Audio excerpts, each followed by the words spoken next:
অন্ধকার কবরে গেলে দুই পার্শ্বের মাটির চাপ, জাহান্নামের আগুনের গরম,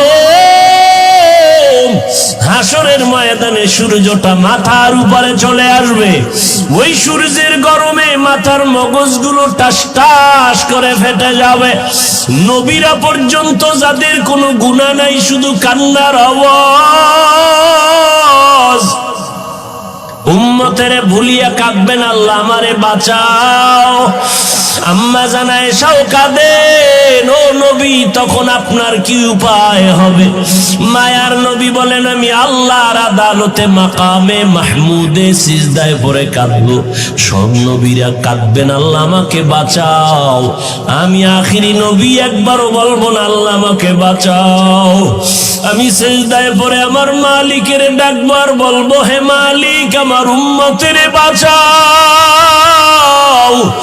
আমার উম্মতেরা যেন জাহান্নামে না যায়। আল্লাহ বলবেন, নবী আপনি কাঁদবেন না, মাথা উঁচা করেন, আপনার উম্মত গুলো বাছাই করে করে জান্নাতের দিকে নিয়ে যান। আম্মা জানকে নবী বলেন, ও আয়েশা আল্লাহর অর্ডার পাই আমি উম্মত গুলো বাছাই করে করে জান্নাতের দিকে নিয়ে যাব। আম্মা জান বলেন, কোটি কোটি কোটি কোটি মানুষের মধ্যে চিনবেন কিভাবে আপনার উম্মত কারা? নূহ নবীর উম্মত, ইব্রাহিম নবীর উম্মত, ঈসা নবীর উম্মত, মুসা নবীর উম্মতেরাও থাকবে।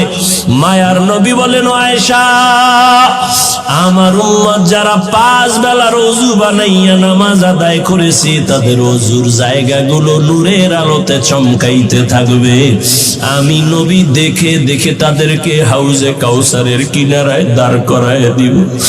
আমি এদের দাঁড় করাইয়া আমি কাউসারের পানি পেয়ালা ভরে ভরে দিব। উম্মতেরা পান করো।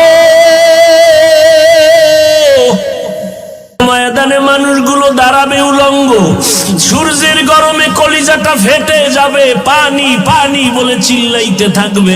আল্লাহর নবী বলেন, আমার উম্মত গুলোরে নিয়ে আমি প্রথমে কাউসারের পানি পান করাবো। আমার উম্মতেরা একবার যদি পানি পান করে আর পিপাসা লাগবে না।